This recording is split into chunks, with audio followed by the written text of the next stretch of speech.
শিশুর স্বাস্থ্য, শিশুর গ্রোথ এবং তার স্বাভাবিক বৃদ্ধির জন্য সবচেয়ে বেশি প্রয়োজনীয় যেটা তার খাদ্য অভ্যাসগুলো নিয়মিত মনিটরিংয়ে রাখা, এবং এই খাদ্য অভ্যাস যদি সুষম হয়, সঠিক নিয়মে পরিচালিত হয়, তাহলে তার গ্রোথটাও স্বাভাবিক হবে।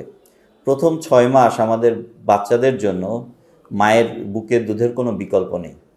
এই বুকের দুধ পর্যাপ্ত পরিমাণে পাচ্ছে, এই জিনিসটা যখন মা বুঝতে পারে, তখনই বাচ্চা এবং মায়ের মধ্যে যে বন্ধনটা, সেই বন্ধনটা এস্টাবলিশড হয়।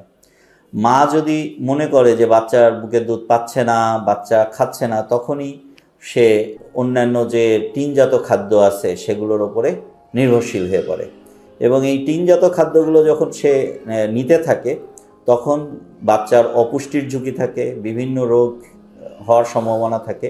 যে সকল শিশুর মারা বাচ্চাকে শুধুমাত্র বুকের দুধ খাওয়ায়, দেখা গেছে তাদের ক্ষেত্রে অ্যালার্জি জাতীয় রোগগুলো কম হয়, পাতলা পায়খানা বা অন্যান্য পেটের পীড়া জাতীয় রোগগুলো কম হয়, এবং ওভারঅল সে কম রোগে ভোগে।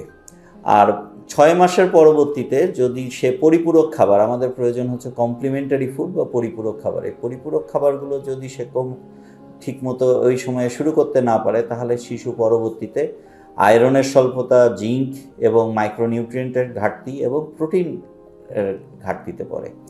প্রোটিন শরীরের জন্য বা আমিষ জাতীয় খাদ্য শরীরের জন্য অত্যন্ত প্রয়োজনীয় একটা উপাদান। এটা শরীরের দেহ গঠন, বৃদ্ধি সাধন, রোগ প্রতিরোধ ক্ষমতা বৃদ্ধি এবং ক্ষয়পূরণের সাথে জড়িত।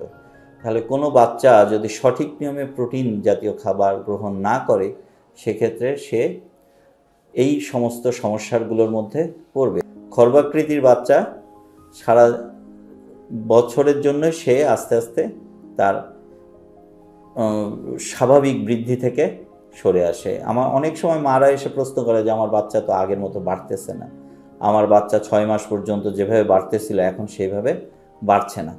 এই জন্যই গ্রোথ মনিটরিংটা খুব জরুরি, এবং একজন শিশু বিশেষজ্ঞের জন্য গ্রোথ মনিটরিং বা ডেভেলপমেন্ট দেখাটা অত্যন্ত জরুরি। যদি আপনি আপনার বাচ্চাকে সুস্থ রাখতে চান, তাহলে প্রথম দিন থেকে 2 বছর পর্যন্ত নিয়মিতভাবে গ্রোথ মনিটরিংয়ে রাখেন, দেখবেন বাচ্চা সুস্থ থাকবে, স্বাভাবিক হবে। সুস্থ শিশুই গড়তে পারে সুস্থ সবল জাতি, এবং সুস্থ শিশুর মাধ্যমেই আমরা পেতে পারি আমাদের আগামীর ভবিষ্যৎ।